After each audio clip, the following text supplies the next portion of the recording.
hear what you want to share with us through your Holy Spirit this morning. In Jesus' name, amen. Sorry, kids, there are no Sunday school today, so you'll just have to deal with my voice today. Okay.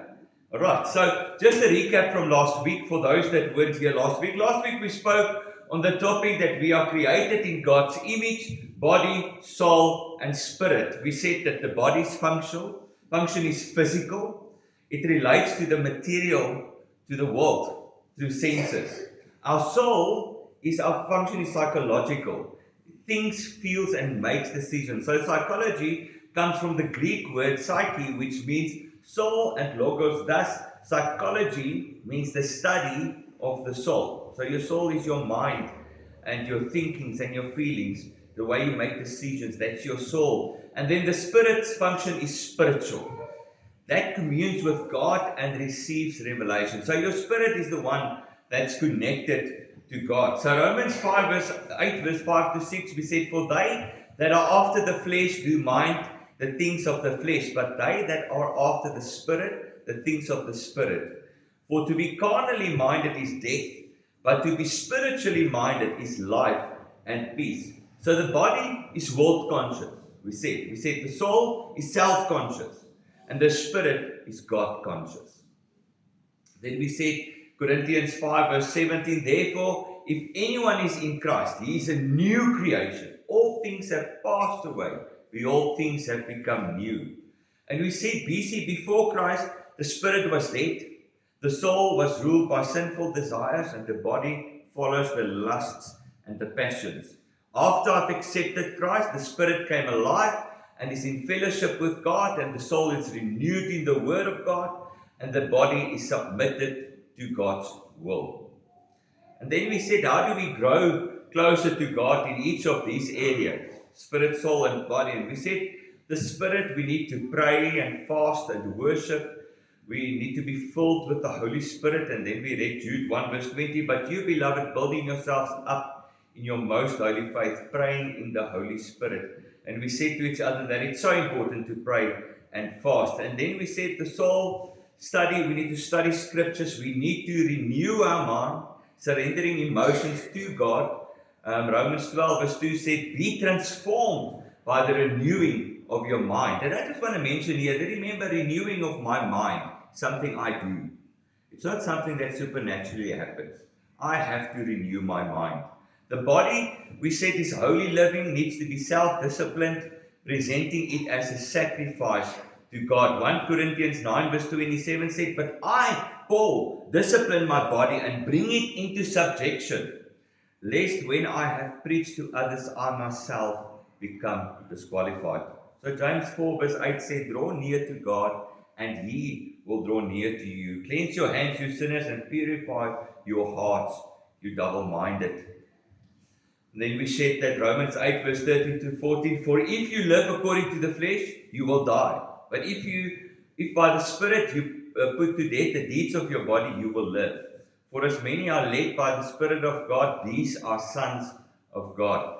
Spirit leads, soul follows, and body submits. When the flesh leads, we live in sin. But when the Spirit leads, we walk in victory. So that was just a quick recap of last week so that we understand where we are at. This morning we're going to talk about God's total plan of restoration. And that is healing is for the body, salvation for the soul, and deliverance for the spirit. And we need to look at these three concepts because these concepts are critical to our faith and our faith in Jesus Christ. 1 Thessalonians 5 verse 23 as our scripture this morning is, now may the God of peace himself sanctify you completely, and may your whole spirit, soul, and body be preserved blameless at the coming of our Lord Jesus Christ. See, it's important that we understand that we need to, as a total, need to be healed. We need to be delivered. We need to be sanctified. So many Christians and many churches sometimes only focus on salvation. But God's plan includes healing. It includes deliverance and sanctification. And we're not going to talk much on sanctification. We'll talk about that next week. But we're going to focus this morning on healing, deliverance, and salvation. So Jesus gave not only to save our souls, but also to heal our bodies, set us free, and make us holy. Understand, he said in his word that be holy, for I am holy. So we need to be holy. We need to be sanctified. But we need to first get healing in all three. We need to go through deliverance. We need to be saved and go through salvation and healing. So let's look at the three concepts so that we understand. And we're going to start off this morning with healing, which is for the body. So that's your physical. That's healing in your physical body. So let's look at what is God's will for healing. Exodus 15 verse 26. For I am the Lord who heals. So he's the one that heals. Isaiah 53 verse 5. But he was wounded for our transgression. He was bruised for our iniquities. The chastisement for our peace was upon him, and by his stripes we are healed. So understand, sickness happens. It's our body. It's part of who we created to be. And we're going to look at where it comes from now. Because when Adam and Eve sinned in the garden, sickness entered the world. So Matthew, let's just look at that before we continue to that. Matthew 8 verse 16 to 17 says, when evening had come, they brought to him many who were demon-possessed, and he cast out the spirits with a word, and healed all who were sick, that it might be fulfilled which was spoken by Isaiah the prophet, saying, he himself took our infirmities and bore our sickness. And I just want to say thank you, Krista, for your word this morning, because I think it fits so well into the topic of today, and I really praise the Lord for that. And just shows you that Holy Spirit works in ways that we cannot see. So what are the causes of sickness? So where does sickness come from? So firstly, the fall of man. So sickness entered the world through sin. You know, when Adam and Eve were in the garden, and you know, the apple geëet of die vrug geëet, and you know the whole story, I don't have to tell you. But that's when sickness entered the world. Okay, before that, they were in oneness with God. So in the Garden of Eden, they were constantly in God's presence, and God's presence was hovering over the earth. But because they sinned, sickness entered the world. The second thing that causes sin sometimes is satanic oppression, and it sounds terrible if you say that, but it's the devil that always wanted to bring sickness into the world. Understand that God created life. Okay, so anything that God creates, the devil tries to counterfeit. So he created sickness. He brought sickness in. Okay. So everything that God does, when God gives life, he brings death. He wants to kill you. He wants you to live in sickness. You see, the enemy afflicts people with diseases, and we see that in Luke 13, verse 10 to 13. Now he was teaching in one of the synagogues of the Sabbath, and behold, there was a woman who had a spirit of infirmity for 18 years. And she was bent over and could in no way raise herself up. But when Jesus saw her, he called her to him and said to her, woman, you are loosed from your infirmity. And he laid his hands on her, and immediately she was made straight and glorified God. So for 18 years this lady suffered. And she couldn't even walk up straight anymore. So she walked geboe. So all of a sudden Jesus touched her, and poops, there she got healed. So that's the second thing, is the satanic oppression. Sometimes the devil brought it. And then also the third thing is that we have to say to each other is that sickness comes from natural causes as well. You know, I can't deny and say that every time you get sick with the flu, it's the devil. Because sometimes it's me looking after my body. Okay, and I said last week, I made the joke, and I said that if I look at that scripture that I read earlier, that I have to look at my body. So if I gain weight, it's my problem. And I said last week that I gained 20 kilos with Carmen being pregnant. So I need to make sure that I bring my body into alignment. So what am I trying to say for it about that? Is sometimes we need to look at our health choices as well. Okay, and sometimes that makes us sick. Sometimes there's accident. And let's face it, we're all getting older. We're aging. It's part of life. It's part of the cycle of life. So that are some of the causes. And I'm not saying this is all, but those are some of the top three causes of sickness. So let's look at three biblical examples of healing. Now this always makes me excited when I read these. So the woman with the issue of blood, Mark 5 verse 25 to 34, I'm not going to read the whole thing, but she had a flow of blood for 12 years. this woman's struggles. And she went and she thought, well, if I can just touch the hem of his garment, I'll be healed. And she did. And then you know the whole story, and she turned around, and Jesus turned around in the crowd and was like, who touched me? Because he felt the power that left his body. In any case, in verse 34, and he said to her, daughter, your faith has made you well. So go in peace and be healed from your affliction. A word, a touch, is what can heal us. The man at the pool of Bethesda, and I don't know if you know what happened at the pool of Bethesda. This is quite awesome because, you know, it just shows for me, sometimes we read the Bible and we don't realize what we're reading. So here's this bath, okay, of Bethesda. I think it's once a week or once, I can't remember how often, I can't now tell you. But the angel came and stirred the bath. Okay, and the first person that got into this bath was healed. So let's just think about that this morning. It's supernatural. I mean, imagine we've got a bath here in Freiburg, that whoever is sick, once a month, the angel comes down, comes and stirs the bath, okay, and the first one that jumps in will be healed. How many of us will be there? But that's not the point. My point is just it's supernatural. Sometimes we also need to stand still and look at the Word of God and understand what we read. That's not airy fairy stuff. That's stuff that happened. So understand that our God is a God of the supernatural as well. But so the man had infirmities for 38 years. At verse 8, Jesus said to him, rise, take up your bed and walk. And immediately the man was healed. He was sick had infirmities for 38 years. He was lame. And he couldn't get himself into the bath. And he couldn't get anyone else because everyone wanted to get into the bath. But there Jesus came and he said, just rise, take up your bed and walk. And immediately the man was healed. The healing of the blind Bartimaeus in Mark 10 verse 46 to 52. In verse 52 then Jesus said to him, go your way, your faith has made you well. And immediately he received his sight and followed Jesus on the road.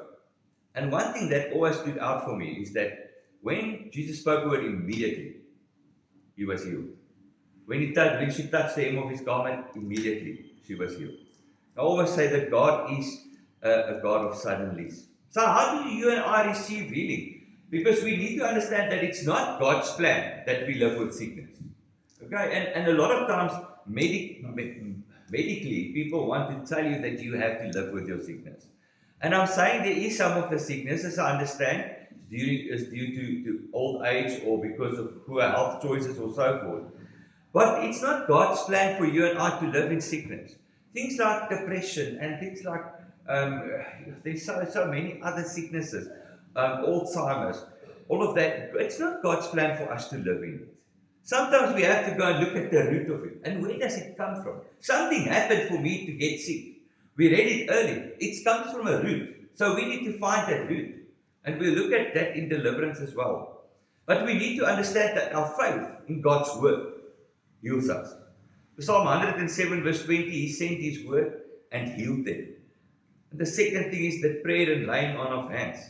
So James 5 verse 14 to 15, is anyone among you sick? Let him call for the elders of the church and let them pray over him, anointing him with oil in the name of the Lord. And the prayer of faith will save the sick, and the Lord will raise him up, and he has committed sins, he will be forgiven. So understand that when we're sick, we need to call the eldership. I'm an elder. Okay? So anyone that's in service is an elder. We've got elders in our church as well. But we need to call the elders and say, listen, come lay hands on me. I'm sick, I'm not feeling well. And that's why it's always sad for me when I hear people are sick and I don't know about it. I need to know about it because God has appointed me for this. But if anyone is sick, let them call the elders. Okay? And let them lay hands on them and they'll be healed. So that's how I receive healing. It's my faith in God. And then he says about laying on of hands, prayer and laying on of hands. So faith, prayer, and the laying on of hands are the things that we can receive healing.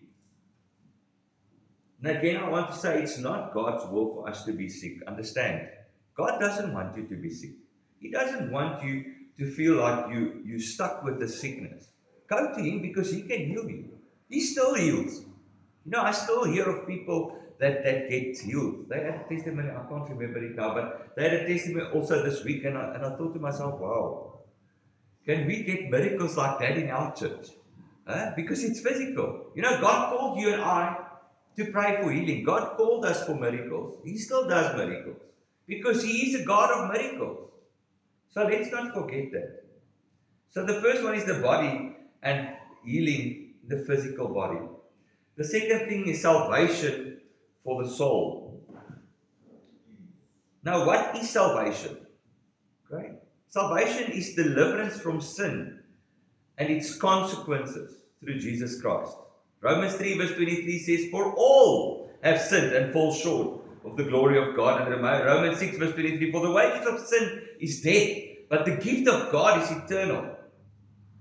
So we need to understand that all of us are sinners. We were born as sinners.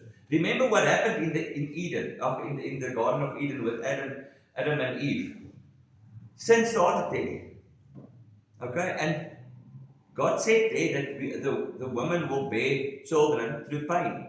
Okay, and it's through sin. So I always tell people, one thing we need to understand: when we're born into sin. We are sinners. Okay, so we are born sinners. When I accept Jesus into my heart, I'm not a sinner anymore because God has saved me. Understand, I'm still going to have a sinful nature because that is the nature of us. But we are not sinners anymore when we accept Jesus into our heart. So why do we need salvation? Sin separates us from God, and that's what happened with Adam and Eve. Sin caused all humanity to fall. There in the garden, it separated us from God. And that's why you and I need salvation. That's why we need salvation. Without salvation, we are spiritually dead. And we said that earlier in last week's sermon. That before I got saved, my spirit was dead. Okay? Due to sin. When I get saved, my spirit man wakes up. And we cannot enter heaven without being born again. Understand that. It's not my works that brings me into heaven. And we have to tell that to each other. It's not my works. All my good deeds. I can be as good as I want to people. Hy wat die seun nie het nie die ewige lewe. He that doesn't have a son doesn't have eternal life. And that we must tell each other. That, and I look at, and I had to a conversation this morning about Islam faith and what Muhammad said and so forth. But we need to, one thing is that the Prophet Muhammad did not recognize Jesus as the Son of God. And he didn't recognize Jesus as God. And that's why Islam can't be saved. Because hy wat die seun nie het nie die ewige lewe nie. So we must understand that those that don't accept Jesus as our Savior cannot enter heaven.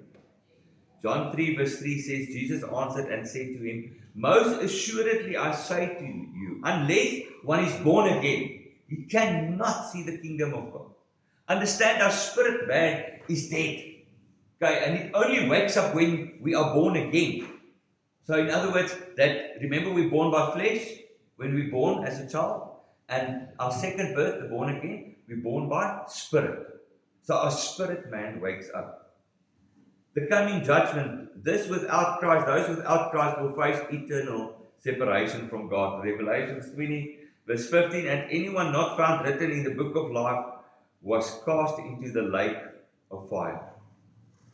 Now we need to understand that one cannot be saved if one cannot go to heaven if he's not reborn. So how do you and I receive salvation? We need to know firstly that the Father loves us. Okay? And He gave His only Son to die on a cross for us. That's how much He loved us.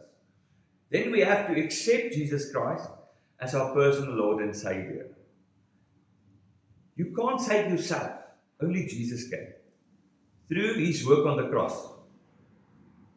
Romans 10 verse 9 to 10, confess Jesus as Lord and believe in His resurrection. Ephesians 2 verse 8 to 9, salvation is by grace through faith, not by works. So the only thing, and it's easy, I have to acknowledge God loves me. I must acknowledge I'm a sinner and I invite Him into my life. So Jesus, come into my life. I believe you are the Son of God. and you can be reborn. So when we accept Jesus, we are new creations. 2 Corinthians 5 verse 17 says, therefore, if anyone is in Christ, he is a new creation. All things have passed away. Behold, all things became new. And I know most of us has heard this before. But let's just use this as a reminder when we need to help someone else to accept Jesus into their hearts. Understand that we are sealed with the Holy Spirit as a guarantee of eternal life. Ephesians 1 verse 13 to 14, in him you also trusted, after you heard the word of truth, the gospel of your salvation, in whom also, having believed, you were sealed with the Holy Spirit of promise, who is the guarantee of our inheritance, until the redemption of the purchased possession, to the praise of his glory. We think of the example of the thief on the cross. When Jesus was on the cross in his last minutes, the murderer next to him said, Father, Jesus, just remember me when you get into paradise. And Jesus turned to him and said, today you will be with me in paradise. Is that remorse? Sorry, Lord, I've sinned. I need a Savior. We are in need of a Savior. And if we've not accepted Jesus, then I want to invite you today to truly accept Jesus into your life. And if you don't know how, please contact me so that we can help you. It is important. If I don't preach about this, I fail. Because this is not about you only. It's about the people that you are around with. Because on your braai last night, if you had a braai, I didn't have a braai, my wife's not here, but if you had a braai last night, everyone sitting there with you. Are they saved? Have they accepted Jesus into their lives? Everyone that sits next to you every Sunday in church, do you know, is the fruit there? Have they been saved? People that work with you. You know, if the Lord comes tonight, and I remember, I'll never forget this, there was a course, year 3. Eddie, you probably know this. There was a cursus, year 3 cursus. It's a course of salvation and how to help people accept Jesus. And they had 2 questions that they asked people. They said the first question is that if you die tonight, where will you open your eyes? The second thing is, if you get to heaven and Jesus asks you, why must I let you into heaven? What will you tell him? Are you going to tell him, Jesus, but I did good deeds? Then he's going to say to you, I did not know you. Okay, because he wants a relationship with you and I. So make sure that the people surrounding you are safe. Make sure that you are taking people with. And again, I'm saying this, and I said it last week as well, forgive the Afrikaans, but there's a old hallelujah lied wat sê, moet ek gaan met leë hande, moet ek so my Here ontmoet. Must I go with empty hands when I meet God? Not even one soul I brought with me. Not one. You know, I'll never forget this, and I think I'm going to say God laid it on my heart here. When I was grade, today, standard 2, daai het wat that grade 4. I remember we were living for 1 year in Standerton, in Mpumalanga. And I was just getting in with all the verspring and the gebukstoot, and I wasn't a sporty man, but just there, I got there and I was number 3 in gebukstoot, I think, and verspring I was number 4. I don't know what the English word is, so please forgive me. Any case, I broke my arm at that stage. So what happens if you break your arm during the sport season? You go and sit on the pavilion. You can't do any sport. So here was I sitting, broken arm, gips tot die bo, because my arm's broken.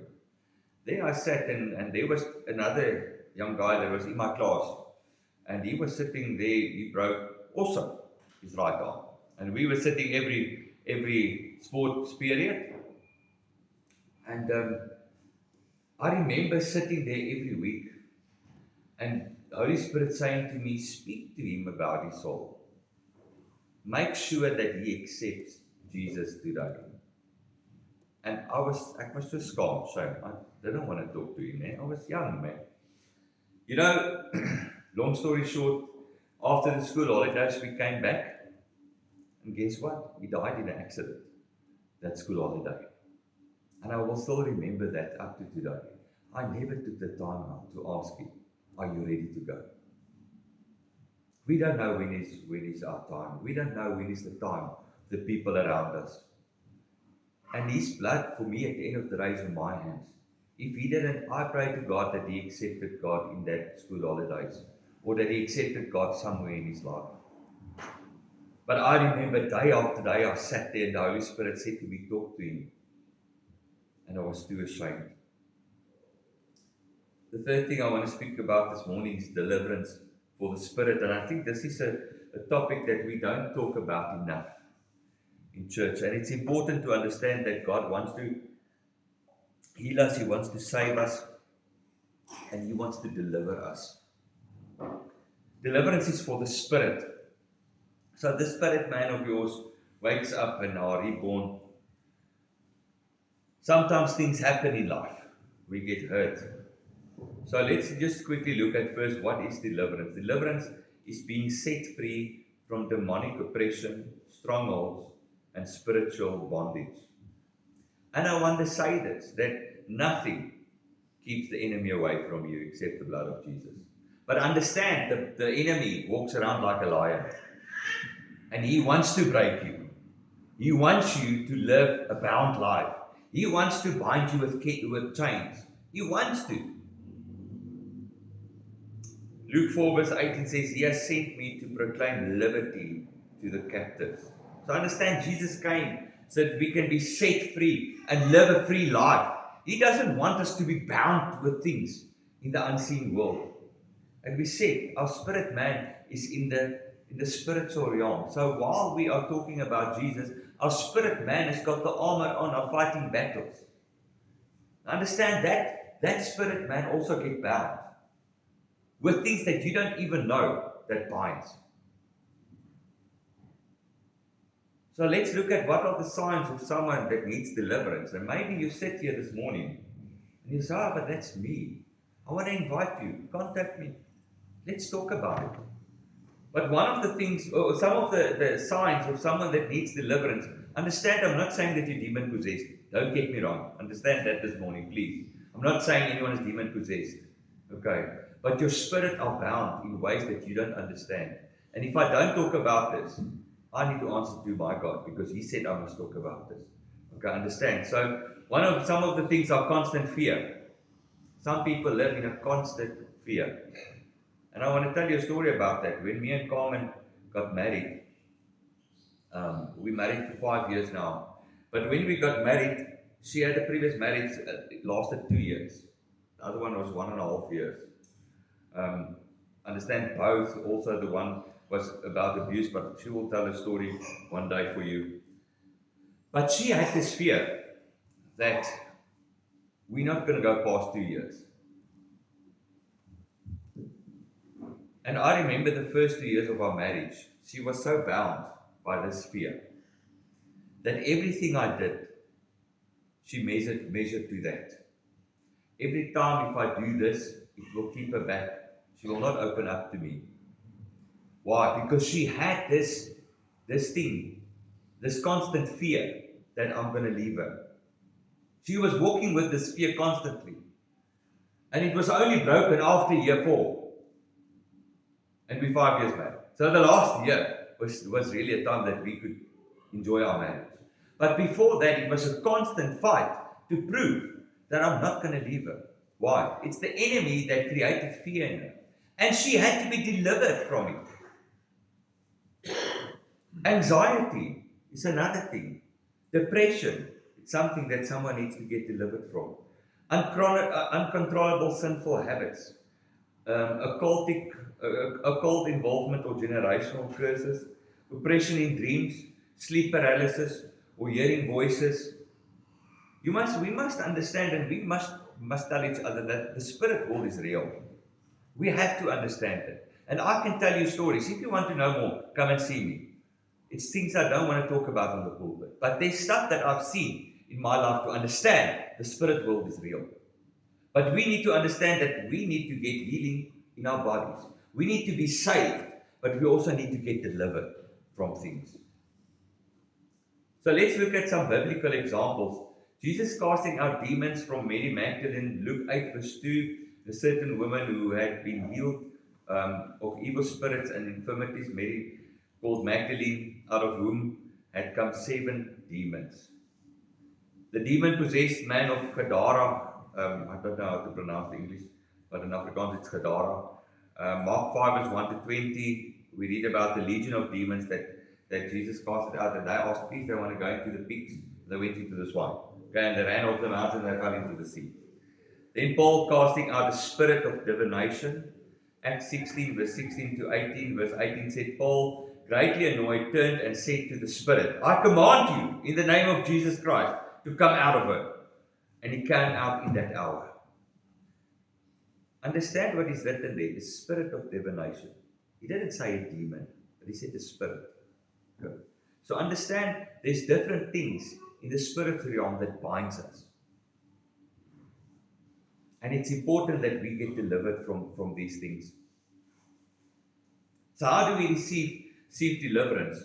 Through the name of Jesus. Firstly, Mark 16 verse 70 said, in my name they will cast out demons. Through the power of the word, John 8 verse 32 says, you shall know the truth and the truth shall make you free. And this is my favorite scripture, John 8 verse 36. Therefore, if the Son Jesus makes you free, you shall be free indeed. Through fasting and prayer, and then we read in Matthew 17, and I think we read about it last week as well, some spirits only leave through fasting. Through confession and renunciations, James 5 verse 16, confess your trespasses to one another and pray for one another that you may be healed. The effective fervent prayer of a righteous man avails much. So understand, Jesus delivers us from things that you and I don't even understand or we don't see. I've dealt with a lot of things when we were in a center that helped. We helped women that was human trafficked. And me and Carmen did a lot of the deliverance sessions there. And the things that you see are quite scary out there. But those are the extreme. But you know that most of them sat with the spirit of rejection. And that was the cause of a lot of things in their lives. And you don't maybe realize even that this binds you. Because something that happened in your childhood, that your father maybe, didn't have a relationship with you, it caused you to feel rejection. And guess what? That rejection you will carry throughout your life until you get delivered from it. And understand things like that the enemy uses to bind us. That's why he says in his word, if the Son has made you free, you shall be free indeed. So my challenge this morning is don't live a bound life. Jesus came to set the captives free. He came to free us. He wants us to live a life of freeness. He doesn't want us to be bound. He doesn't want us to fear things. He doesn't. It's not God that creates fear. It's the enemy. And God wants you and I to live in freedom. And when you go through deliverance and you deal with these things in your spirit, man, I promise you, the next day you wake up and you feel free. I remember going into that center. I went through a deliverance session, and I remember the first thing that I was delivered, I'm not going to talk about all of them, but the first thing I was delivered of was the fact that I am too hard on myself, and I was driving myself too hard for success. And I was constantly running to prove to myself that I'm better. Then it bound me. It kept me back. Although I was running and I was thinking I'm running and I'm building, but it actually kept me back. Because I was bound by this constant need of approval by people around me. And it bound me and kept me back. So I could not be successful. I could not live a free life like Jesus wanted me to. So we said this morning, salvation restores our soul and our relationship with God.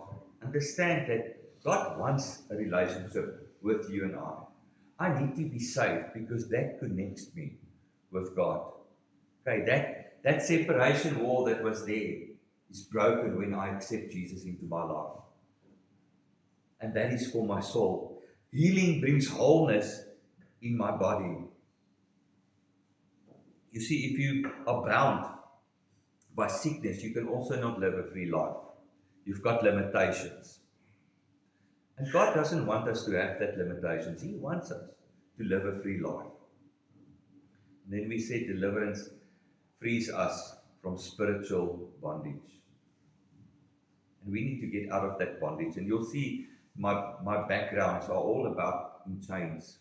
You know, I was with drugs that I've used in my life years ago. When I looked into the spirit, and that somebody showed me, my spirit man had actually shackles around my legs, and I was carrying this big, you know, in movies you get this chain with the big metal ball. And I remember looking at my spirit man, and because of this drugs that I was using at the time, I was bound, and I could only walk slowly. And that kept me from living a free life. It kept me from serving into what God has called me. It kept me from being who I'm supposed to be because I'm bound by these things. And so a lot of other things in life put shackles around you. It keeps you back. And I'm going to name one thing, and that is unforgiveness. And I can bring a testimony about it because I know that's what my grandmother, what made her sick.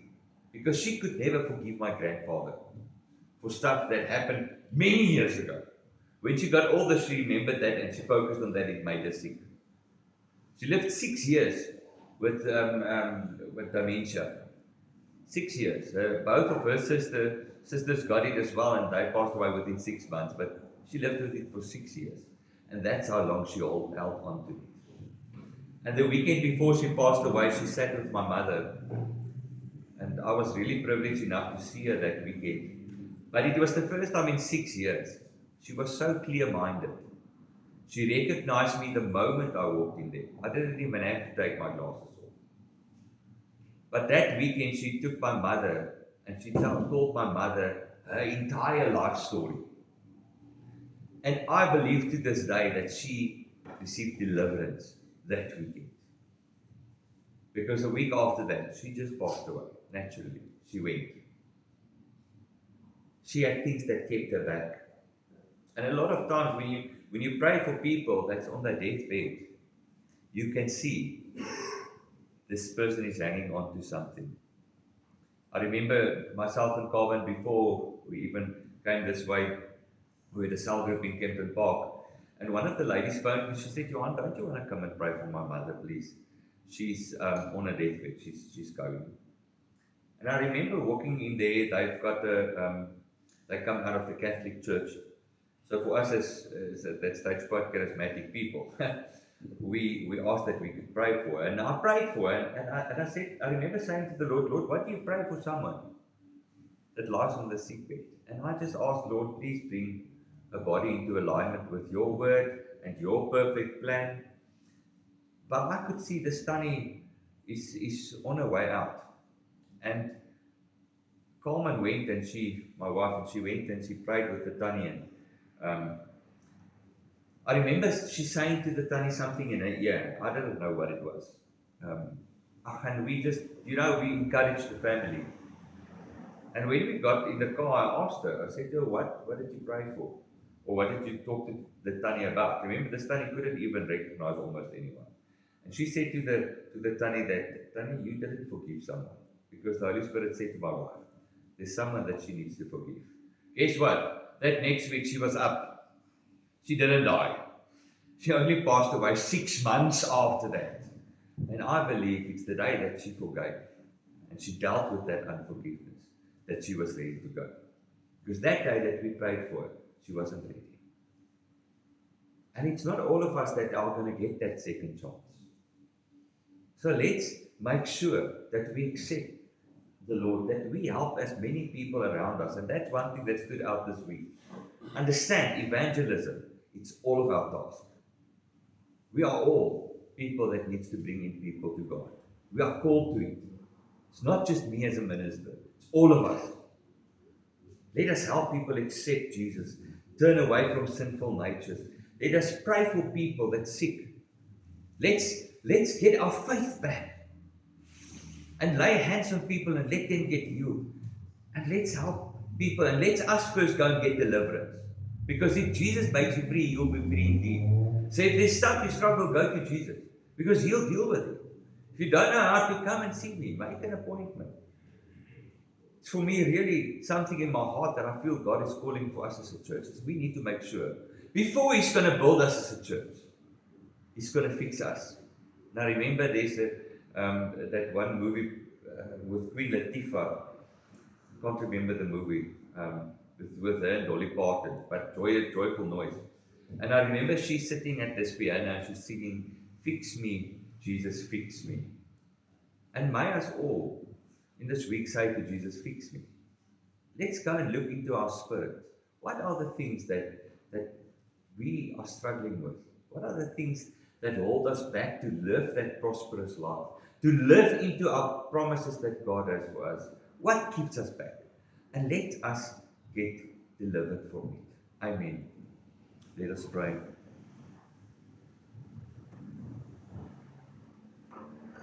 Holy Spirit, we want to thank you, Father, Holy Spirit, Son, Jesus, for your word this morning. God, we know that we need to make sure that we accept Jesus. You loved us so much, Father, that you sent your Son to die for us on the cross. And as we go into this Easter season we're in now, let us think about the sacrifice that Jesus has made for us, the sacrifice, Father, that you made when you sent your only Son for us to die on the cross. For our sins, that we don't have to go lost, but that we can live life and then have eternal life because of His sacrifice on the cross. And that's the most important thing, is that we need to accept you. Lord, so I pray, Holy Spirit, that you'll speak to each of us sitting here at this moment. If we haven't accepted you into our hearts, Holy Spirit, come and work with us, come and work in us, so we accept you. And Lord, we believe that you are still a God that heals. And I pray, Father, that if anyone is here with sickness, Lord, that you will lay on their hearts, that they will call the elders, that we can go lay hands on them and anoint them with oil, because you are still a God that heals. That hasn't changed. Because God, you are yesterday, today, and tomorrow. You're the same. You're always the same. You're still a God of miracles. You're still a God that heals. You're a God that delivers. You're a God that saves. And Father, I really want to pray that you, through your Spirit, will speak to us this morning, and as we depart from this place, that you will speak to us about what is going on in our inner man, in our spirit man. Lord, that we will realize that we don't have to live bound, but you want to deliver us from the things that keeps us back. You want to restore our joy. You want us to live at peace. A peace that surpasses all understanding. You want us to experience that peace. So help us, Holy Spirit, to get to the things and the roots of the things that keeps us back. Help us to get to the roots of the things that we need deliverance from, Lord, and that we need saving from. Help us, Lord. Help us. Lord, we all have things in our lives that we need to get delivered from, or healed from, or saved from. Lord, just come, and Holy Spirit, come and bring revival in among us here, Lord, that we will deal with these things and be renewed. Be a new creation for you, and step into the promises that you have for us. And we thank you for that this morning, in the mighty name of Jesus. Amen and amen. Let us